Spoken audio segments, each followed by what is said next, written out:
وکیل صاحب چی کنیم دیگه بدر تنمی وطن سمرا دریای پنشیر آمدیم بخیر دیگه انشالله بخیر دیگه یعنی می جا آمدیم توکل به خدا دیگه هر چی که خدا کرد دیگه بخیر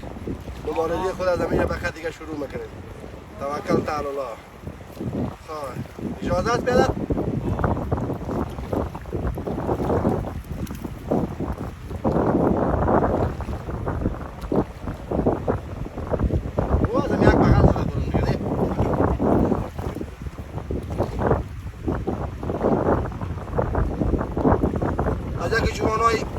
ولایت بغلان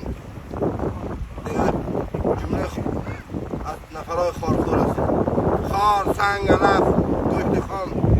تمام چیزی که در دنیا هست مقاومت میکنیم اینا رو میخوریم اینو میره میخوریم در مقابل دشمن ایستاده میکنیم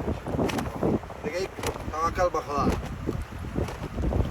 روزی بعد امونه چی کنیم بباید نخوریم نمیشه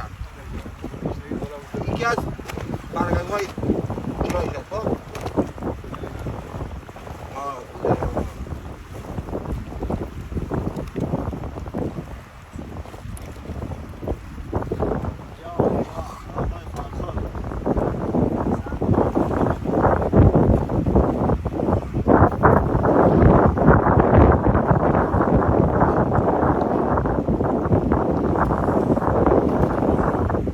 دریای پنشیر از نام خدا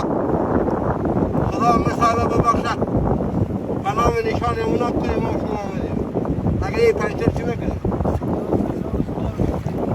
دیگه چی کنیم به دست بیده خار میخوریم خاص میخوریم ولی توکل به خدای سالگی میکنیم در مقابل دشمن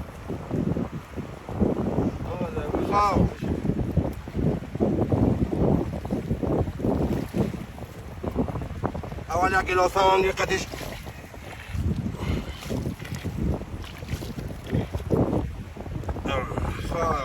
اول نام خدا نقره وریت میکرد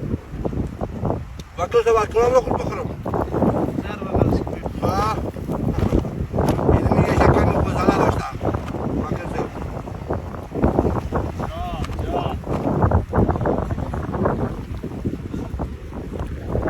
کلانان قصه میماز وقتی سوال بگیریم ما الکانات میمونه چکنیم که صاحب نداریم دیگه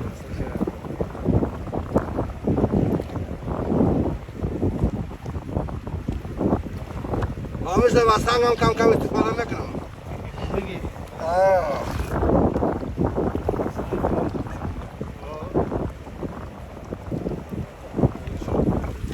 نه مثل رئیس صاحب وکیل صاحب ما با بسیاری بیادر